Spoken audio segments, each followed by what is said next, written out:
করুন বাম দিক থেকে। আমি নন্দগোপাল, পেশায় সাংবাদিক। আমার প্রশ্ন হল, অধিকাংশ ধর্মে ঈশ্বরের ধারণা আর সাদৃশ্য ইত্যাদি খোঁজার পরেও কেন কোনো শান্তি আসছে না? কেন পারস্পরিক সহনশীলতা আসছে না এসব ধর্মগুলোর মধ্যে? কিভাবে এসব বন্ধ করা যায়? স্বাভাবিকভাবে সহজ মনে হলেও আসলে কিন্তু কঠিন। কিন্তু আপনি একটা দৃষ্টিকোণ থেকে বলতে পারেন কিভাবে এটা থামানো যায় ব্যক্তি পর্যায়ে। ভাই, খুব সুন্দর প্রশ্ন করলেন। এত মিল, এত সাদৃশ্য, এত একত্ব থাকা সত্ত্বেও পৃথিবীর বিভিন্ন ধর্মগুলোর মধ্যে কেন এত শত্রুতা? আমার মতে এক কথায় এটার জন্য দায়ী হচ্ছে ধর্মীয় নেতারা। এজন্য আমি বলি, যদি আপনার ধর্মকে জানতে চান, আপনার ধর্মগ্রন্থে আপনি ফিরে যান। কিন্তু দুঃখজনক হলো, ধর্মপুত্ররা নিজেদের প্রভাবকে ধরে রাখতে চায়। তারা সাধারণ মানুষকে ধর্মগ্রন্থ থেকে দূরে রাখতে চায়, কারণ জনগণ ধর্মগ্রন্থ পড়ে যদি সরাসরি অনুসরণ করে তাহলে তাদের কাছে কে যাবে? তাই সবচেয়ে ভালো উপায় ধর্মগ্রন্থে ফিরে যান, বোঝার চেষ্টা করেন এবং অনুসরণ করেন। আমরা দেখি, যদিও আমরা জানি সব প্রধান ধর্মই বলে যে ঈশ্বর এক, ঈশ্বরের কোনো প্রতিমূর্তি নেই, মূর্তি পূজা করা যাবে না, তারপরও দেখি অধিকাংশ ধর্মই ইসলাম ছাড়া মূর্তি পূজায় বিশ্বাস করে। কেন? কারণ হলো, আমি একটা উদাহরণ দিচ্ছি। যদি একজন হিন্দু গুরুকে জিজ্ঞেস করেন যে বেদ পরিষ্কার করে স্পষ্ট করে বলছে ঈশ্বরের কোনো প্রতিমূর্তি নেই, সে আমাকে বলবে, হ্যাঁ হ্যাঁ ডাক্তার নায়েক, আমি জানি এটা পরিষ্কার নিষেধ, কিন্তু আসে। ঈশ্বরের প্রতিমূর্তি নাই উঁচু স্তরের লোকজনের জন্য।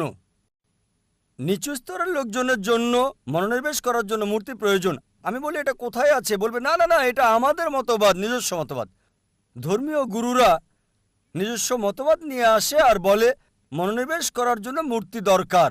আমি আপনার সাথে একমত। তারা বলে, ডক্টর নায়েক, বেদ মূর্তি পূজার বিরোধী, বেদ সর্বশক্তিমান ঈশ্বরের প্রতিমূর্তির বিরোধী, কিন্তু সেটা উঁচু স্তরের লোকজনের জন্য। আর আমি তাদের বলি, প্রিয় পণ্ডিতজি, প্রিয় স্বামীজি, আমরা মুসলিমরা ইতিমধ্যে উঁচু স্তরে পৌঁছে গেছি, আমাদের মূর্তি দরকার হয় না। সুতরাং এই অবস্থায় আমাদের যা দরকার, অধিকাংশ ধর্মগুরু বা ধর্মপ্রচারক বা পণ্ডিত অধিকাংশ ধর্মের একই কাজ করে, যা আমি আপনাদের পরিষ্কার করে বলেছি। যীশু খ্রিস্ট বা ঈসা আলাইহিস সালাম কখনোই নিজেকে ঈশ্বর দাবি করেননি। তারপরও দেখবেন যে পাদ্রীরা বিশ্বাস করতে বলছে যে যীশু খ্রিস্ট আপনার পাপের জন্য মৃত্যুবরণ করেছিলেন, আপনি মুক্তি পাবেন। যীশু খ্রিস্ট বা ঈসা আলাইহিস সালাম কোথায় এটা বলেছেন? আমরা যা দেখি। আর এজন্য আমি হিন্দুদের বলি, বেদে ফিরে যান। খ্রিস্টানকে বলি, আপনারা গ্রন্থে ফিরে যান। আমি জানি পার্থক্যও রয়েছে, আমি বলছি না ধর্মগুলোতে কোনো পার্থক্য নেই। আমি বড় একটা লেকচার দিতে পারবো পার্থক্যগুলো নিয়ে, ইসলাম, হিন্দু এবং খ্রিস্টান ধর্মের। তবে আমি যা বলি, সকল মানুষকে কমপক্ষে একটা গ্রন্থকে 100 ভাগ ঈশ্বরের বাণী বলে আপনারা বিশ্বাস করে নিন। অধিকাংশ মানুষেরই এটা মানতে কোনো সমস্যা হবে না। হিন্দুরা বলবে, আমাদের কোনো সমস্যা নেই বেদকে ঈশ্বরের বাণী বলে মানতে। খ্রিস্টানরা বলবে, কোনো সমস্যা নেই বাইবেলকে শতভাগ ঈশ্বরের বাণী বলে মানতে। মুসলিমরা বলবে, কোনো সমস্যা নেই কোরআনকে ঈশ্বরের বাণী বলে মানতে। তখন আমি বলি, চলুন আমরা কমপক্ষে এই গ্রন্থগুলোর কমন বিষয়গুলো মেনে চলি, পার্থক্যগুলো নিয়ে পরে দেখা যাবে। অন্তত কমন বিষয়গুলো মানার ব্যাপারে একমত হই। আমার বক্তব্যে কমন বিষয়গুলো আনার চেষ্টা করি আমি, এবং তুলে ধরি সব প্রধান ধর্মগ্রন্থগুলো, হোক সেটা হিন্দুইজম, ক্রিশ্চিয়ানিটি, জুডাইজম, পার্সিইজম, শিখিজম, ইসলাম, সবগুলোই বলছে ঈশ্বর এক, তার কোনো মূর্তি নেই, তাকে কেউ জন্ম দেয়নি, তার কোনো পিতামাতা নেই। চলুন এক ঈশ্বরের উপাসনা করি। সব প্রধান ধর্মগ্রন্থগুলো, জুডাইজম, ক্রিশ্চিয়ানিটি, হিন্দুইজম, বুদ্ধিজম, পার্সিজম, এগুলো বলছে যে পৃথিবীতে একজন নবী আসবেন, তার নাম মোহাম্মদ সাল্লাল্লাহু আলাইহি সাল্লাম। আমি একটা লেকচার দিতে পারবো মোহাম্মদ সাল্লাল্লাহু আলাইহি সাল্লাম হিন্দু ধর্মগ্রন্থে, পুরো একটা লেকচার দিতে পারবো মোহাম্মদ সাল্লাল্লাহু আলাইহি সাল্লাম প্রধান প্রধান ধর্মগ্রন্থগুলোতে। আমি বলবো, চলুন একমত হই, ঈশ্বর এক, তার জন্ম হয় নাই, কোনো প্রতিমূর্তি নাই, কোনো মূর্তি নাই। দ্বিতীয় হচ্ছে, সব প্রধান ধর্মগ্রন্থই বলছে একজন নবী আসবেন, তিনি সর্বশেষ নবী, তার নাম মুহাম্মদ।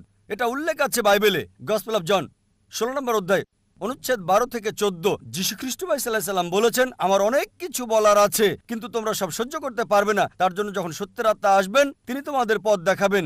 তিনি নিজে কিছু বলবেন না, যা শুনবেন তাই বলবেন। তিনি আমাকে সম্মানিত করবেন। নিউ টেস্টামেন্ট নবীজি মুহাম্মদ সাল্লাল্লাহু আলাইহি সাল্লাম সম্পর্কে বলছেন। Old testament book of Deuteronomy অধ্যায় 18 অনুচ্ছেদ 18 মুহাম্মদ সাল্লাল্লাহু আলাইহি সাল্লামের আগমনের কথা বলছে। বুক অফ ডিউটোরনমি অধ্যায় 18 অনুচ্ছেদ 19 মুহাম্মদ সাল্লাল্লাহু আলাইহি সাল্লাম সম্পর্কে বলছে। বুক অফ আইজায়া অধ্যায় 29 অনুচ্ছেদ 12 নবীজি মুহাম্মদ সাল্লাল্লাহু আলাইহি সাল্লামের আগমনের কথা বলছে। বুক অফ সলোমন অধ্যায় 5 অনুচ্ছেদ 16 ওল্ড টেস্টামেন্টে নবীজি মুহাম্মদ সাল্লাল্লাহু আলাইহি সাল্লাম সম্পর্কে বলা হয়েছে। নিউ টেস্টামেন্টে গসপেল অফ জন অধ্যায় 14 অনুচ্ছেদ 16, গসপেল অফ জন অধ্যায় 15 অনুচ্ছেদ 26, গসপেল অফ জন অধ্যায় 16 অনুচ্ছেদ 7, গসপেল অফ জন অধ্যায় 16 অনুচ্ছেদ 12 থেকে 14। এগুলো সব মুহাম্মদ সাল্লাল্লাহু আলাইহি সাল্লামের আসার ব্যাপারে বলছে। আমি হিন্দু ধর্মগ্রন্থ থেকেও বলতে পারি। যদি আপনি হিন্দু ধর্মগ্রন্থ ভবিষ্যপুরাণা পড়েন, পর্ব 3 খণ্ড 3 অধ্যায় 3 5 থেকে 8 নম্বর শ্লোক, ভবিষ্যপুরাণা পর্ব 3 খণ্ড 3 অধ্যায় 3 শ্লোক 10 থেকে 27 নবীজি মুহাম্মদ সাল্লাল্লাহু আলাইহি সাল্লাম সম্পর্কে বলছে। অথর্ববেদ মুহাম্মদ সাল্লাল্লাহু আলাইহি সাল্লাম সম্পর্কে বলছে। ঋগ্বেদ মুহাম্মদ সাল্লাল্লাহু আলাইহি সাল্লাম সম্পর্কে বলছে। একটা লেকচার দেওয়া যাবে। আর কল্কি পুরাণায় কল্কি অবতার আসার কথা বলা হয়েছে। বলা হয়েছে তার বাবার নাম হবে বিষ্ণু ইয়াস, মানে ঈশ্বরের ভৃত্য। আরবিতে আব্দুল্লাহ, যা নবীজি মুহাম্মদ সাল্লাল্লাহু আলাইহি সাল্লামের বাবার নাম। তার মায়ের নাম হবে সুমতি, যার অর্থ শান্ত, নীরব, শান্তি। আরবিতের নাম আমিনা, যা নবীজি মুহাম্মদ সাল্লাল্লাহু আলাইহি সাল্লামের মায়ের নাম। বলা হয়েছে তার জন্ম হবে মাধব মাসের 12 তারিখে, মানে 12ই রবিউল আউয়াল। আরো বলা হয়েছে তার 4 জন সহচর থাকবে, মানে প্রথম 4 খলিফায়ে রাশিদিন। বলা হয়েছে তিনি জন্মগ্রহণ করবেন শান্তির শহর মক্কায়।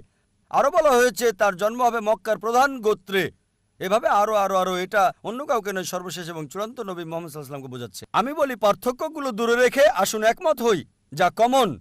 Hinduism, Christianity, Judaism, Parsism, Buddhism এবং ইসলামে আছে ঈশ্বর এক। তাকে কেউ জন্ম দেয়নি, তার কোনো প্রতিমূর্তি নেই, তারই উপাসনা করা অন্য কারো নয়। সর্বশেষ এবং চূড়ান্ত নবী হলেন মুহাম্মদ সাল্লাল্লাহু আলাইহি সাল্লাম। যদি আপনি কমন বিষয়ে একমত হন, তার ধর্ম মানেন, সবাই এক হয়ে যাব। কিন্তু সেই সব লোক যারা ধর্মের ঠিকাদার মানে ধর্মের প্রচারক, তারা তাদের ক্ষমতা হারাতে চায় না। তাই তারা সাধারণ অনুসারীদের ধর্মগ্রন্থ পড়তে নিষেধ করে। বিশ্বাস করুন, হিন্দুদের ক্ষেত্রে আমার কোনো সমস্যা নেই, কারণ তারা আমাকে ভালোবাসে, সম্মান করে। বিশ্বাস করুন, মানুষ সাধারণত ধর্মের ব্যাপারে কথা বলা পবিত্র মনে করে। আমি এটা পছন্দ করি। আর অমুসলিমরা আমাকে সম্মান করে অনেক ক্ষেত্রে মুসলিমদের চেয়েও বেশি। যখন এয়ারপোর্টে কাস্টমস পার হই, অমুসলিম কাস্টম অফিসার বলে, জাকির নায়েক, যাহা বলিব সত্য বলিব, সত্য বই মিথ্যা বলিব না। সে সত্য বলছে, একেবারেই সত্য, যেহেতু আমি কোর্টে শপথ গ্রহণ করেছি, সুতরাং আমরা যা বুঝি সত্য বলতে হবে। এজন্য আপনার সাথে একমত ভাই। অসহিষ্ণুতার পার্থক্যের কারণ হলো ধর্মীয় গুরুরা, ধর্মীয় নেতারা। এ কারণে আমাদেরকে গ্রন্থগুলো সাদৃশ্য দেখতে হবে, কমন বিষয়ে এক হতে হবে, তাহলে সমগ্র মানব জাতি এক ভ্রাতৃত্বে আবদ্ধ হবে। আশা করি উত্তরটা পেয়েছেন। ধন্যবাদ।